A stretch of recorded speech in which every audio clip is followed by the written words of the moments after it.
E aí pessoal, tudo bem? Bem-vindos a mais uma videoaula. Hoje na nossa aula 13 nós vamos continuar falando sobre a NR5, a CIPA. E como prometido no nosso último encontro, hoje nós vamos focar principalmente o processo eleitoral da CIPA, que é um item que traz muitas dúvidas para todo mundo. Então vamos direto para o item 5.38. Compete ao empregador convocar eleições para escolha dos representantes dos empregados na CIPA no prazo mínimo de 60 dias antes do término do mandato em curso. Nada melhor do que a gente falar do processo eleitoral da CIPA do que a gente estabelecer uma linha do tempo em que a gente usa como parâmetro o dia que termina o mandato atual da CIPA, porque eu estou chamando na nossa linha aí de dia X. Esse dia X é o dia que termina o mandato atual e, como diz o item 5.38, 60 dias antes, no mínimo, o empregador tem que convocar as eleições. Vamos chamar esse dia aí na nossa linha do tempo de dia X menos 60. O que é essa convocação de eleições? O que geralmente eu sugiro para o pessoal é divulgar alguns cartazes, alguns panfletos, falando que foi dado início ao processo eleitoral naquele estabelecimento e que nos próximos dias os trabalhadores vão receber maiores informações a respeito do assunto. Acho que nada além disso. Tá? Vamos seguindo em frente. O item 5.39, o presidente e o vice da CIPA atual, tá? da CIPA que já está em vigor, constituirão, dentre os seus membros, no prazo mínimo de 55 dias antes do término do mandato em curso, a comissão eleitoral, que será responsável pela organização e acompanhamento do processo eleitoral. Ou seja, na nossa linha do tempo, é esse dia aí. 55 dias antes, no mínimo, né? 55 dias antes do término da CIPA atual e 5 dias depois, no máximo, da convocação das eleições por parte do empregador ali naquele estabelecimento. Né?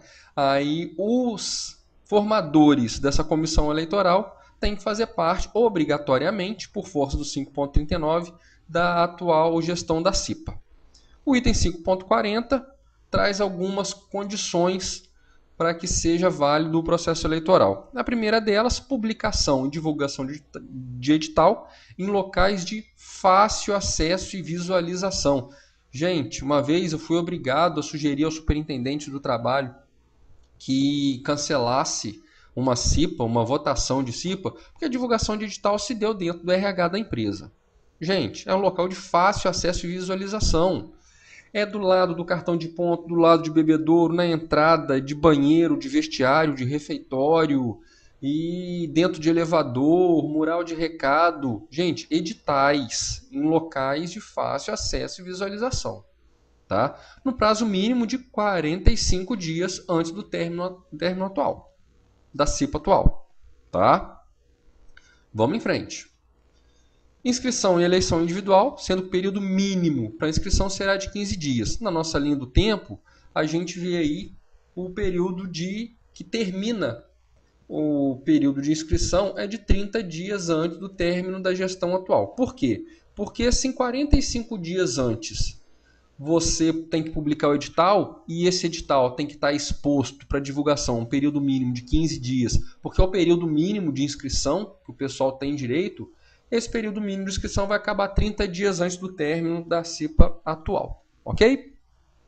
Liberdade de inscrição para todos os empregados do estabelecimento, independente de setor, local de trabalho e com fornecimento de comprovante. Gente, para todos os empregados, não importa se é o primeiro dia dele, se ele está em período de experiência, se ele está em aviso prévio, se a trabalhadora está para sair de licença maternidade, de férias. Todo empregado do estabelecimento tem direito a se candidatar e com fornecimento de comprovante. Por quê? Por causa disso aí, garantia de emprego para todos os inscritos até a eleição. Ah, mas e se o cara que está de aviso prévio se candidatar e foi eleito? Ele vai assumir, né? Mas a estabilidade dele não é mais forte que o aviso prévio. No dia que acabar o aviso prévio dele, ele vai para a rua. Tá? O aviso prévio é um trabalhador que já está com o contrato de trabalho encerrado. Então encerrou o contrato de trabalho dele. Ele não pode se candidatar na esperança de ganhar 2 anos de estabilidade. Não, ele já sabe que ele vai ser demitido. Ele se candidatou à CIPA, tudo bem. Foi eleito, tudo bem. Mas no dia que acaba o aviso prévio, ele está na rua. Ok, gente?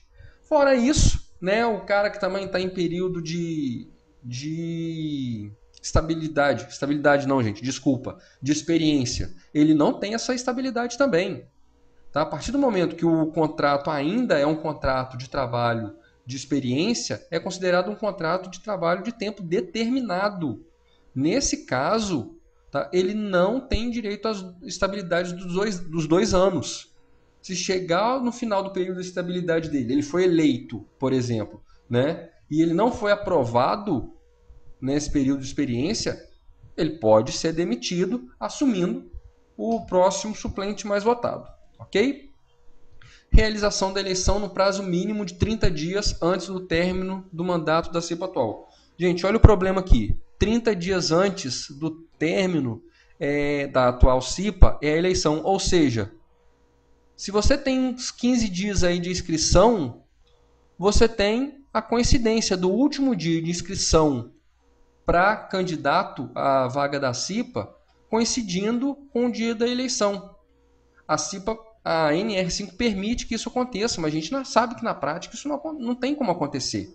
Né? Se o período de inscrição acaba no dia da votação, como que você vai publicar, por exemplo, a relação dos candidatos a serem votados?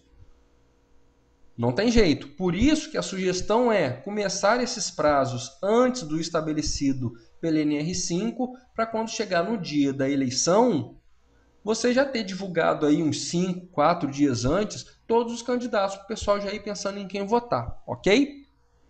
Letra F, realização de eleição em dia normal de trabalho, respeitando os horários de turnos e em horário que possibilite a participação da maioria dos empregados. Gente, é a maioria dos empregados. São 3 turnos de 8 horas aquele estabelecimento, às vezes em ponto de apoio de ônibus, por exemplo, né? A CIPA vai ser feita ali. Então, nem todos os trabalhadores, nem todo mundo que usa aquele ponto de apoio trabalha no mesmo horário, no mesmo dia da semana. É importante que a votação aconteça no turno e no dia e no horário que possibilite a participação da maioria dos trabalhadores daquele estabelecimento, ok? Voto secreto, lógico, né? Apuração dos votos em horário normal de trabalho com acompanhamento da representação do empregador e dos empregados. Para quê? Para que amanhã ninguém possa acusar que houve fraude na contagem desses votos. Faculdade de eleição por meio eletrônico, não tem problema algum, e guarda pelo empregador de todos os documentos relativos à eleição por um período mínimo de 5 anos. Por quê? Porque essa documentação precisa ficar à disposição da fiscalização nesse período. Para a gente resumir o processo eleitoral, a gente sempre tomando por base o dia de encerramento da atual gestão, a gente tem o seguinte: 60 dias antes, a convocação da eleição por parte do empregador naquele estabelecimento. 55 dias antes, né, a formação da comissão eleitoral. 45 dias antes do término da atual gestão da CIPA, você tem a publicação do edital, né, e com a abertura do período de inscrição, que é um período mínimo de 15 dias. Né? Depois desse período de inscrição, no mínimo 30 dias antes do término da atual CIPA, você tem a data de votação e entre feita a apuração dos votos, né, entre a apuração e o término da atual CIPA, você tem aí o período para a realização do treinamento desse pessoal. Ok, gente? Acho que assim fica bem mais tranquilo. Né? Vamos seguir. Né? Havendo participação inferior a 50% dos empregados na votação, não haverá apuração dos votos, tá? Ou seja, não haverá contagem dos votos, e a comissão eleitoral deverá organizar outra votação. Gente, não é outra eleição, não é outro período de inscrição, os candidatos permanecem os mesmos. Só vai abrir outro prazo para votação, que deve acontecer no prazo máximo de 10 dias entre a entre o dia da apuração inicial, digamos, e a nova em função da participação pequena por parte dos trabalhadores. Eu recebi na nossa última videoaula uma dúvida seguinte, que eu falei que ia responder agora. Né? Suponhamos que comece a publicação do edital, a empresa tem 100 trabalhadores, no dia da votação tem 250 e no dia do início do mandato são 500 trabalhadores. Vai contar a votação, gente. Por quê? Porque é com base na votação que você vai ver se vai ter uma votação nova ou não. Se 100 trabalhadores começam, o processo eleitoral começa com 100 trabalhadores, ok. A empresa vai contratando gente. Aquele trabalhador foi contratado naquele dia. O período de inscrição ainda está aberto, ele pode se inscrever. Vocês lembram que a inscrição é garantida a todos os trabalhadores? Mas encerrou o período de inscrição, ou seja, passaram aqueles 15 dias da inscrição, o trabalhador foi contratado, ele não pode mais se inscrever, mas ele tem direito a voto. Tá? Se menos da metade votar, aí sim abre uma nova votação, não uma nova inscrição. Tá? Mas a empresa é feita a votação, o mínimo é atingido, é feita a apuração. A empresa continua contratando. No primeiro dia do mandato, a empresa já tem 500 trabalhadores, aí esses 500, essa paridade, né, o dimensionamento da CIVO para 500 trabalhadores vai ficar para a próxima eleição. Ok, gente? Ficou claro? Vamos seguir. O 542, as denúncias sobre o processo eleitoral deverão ser protocolizadas, né, no órgão local do Ministério do Trabalho até 30 dias após a data da posse dos novos membros da CIPO. Não adianta nada, 6 meses depois da posse, fazer uma denúncia que já passou o prazo. O 542.3, quando a anulação se der antes da posse, aí sim começa tudo de novo. Só começa tudo de novo no caso do cancelamento da eleição.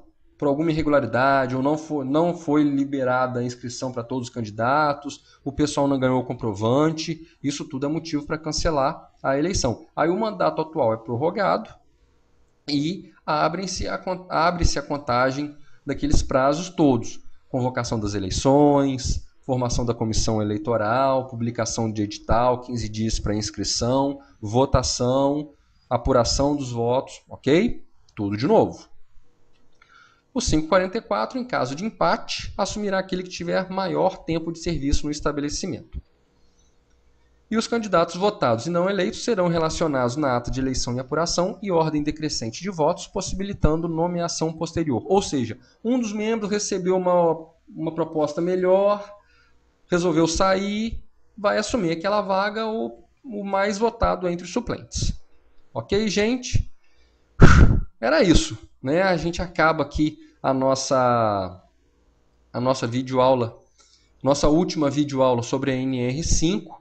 Tá? Eu queria falar para vocês que no nosso blog agora, sabinoSST.blogspot.com, eu coloquei um link lá que vocês acessam uma página que dá uma série de opções para softwares que baixam esses vídeos no YouTube.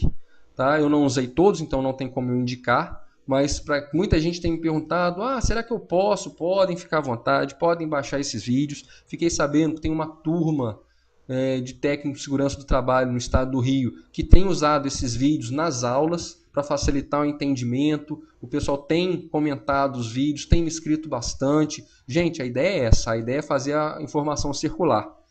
Eu peço desculpa para vocês pela extensão, mas eu acho que é um assunto que requer nossa atenção, por isso que essa videoaula foi a maior até agora. Nós já passamos aí dos 14 minutos, mas ela está acabando agora. Como sempre, YouTube, o Gmail, Facebook e Twitter estão aí à disposição. O meu obrigado a todos, fiquem com Deus e até a próxima se Ele quiser. Um grande abraço e tchau.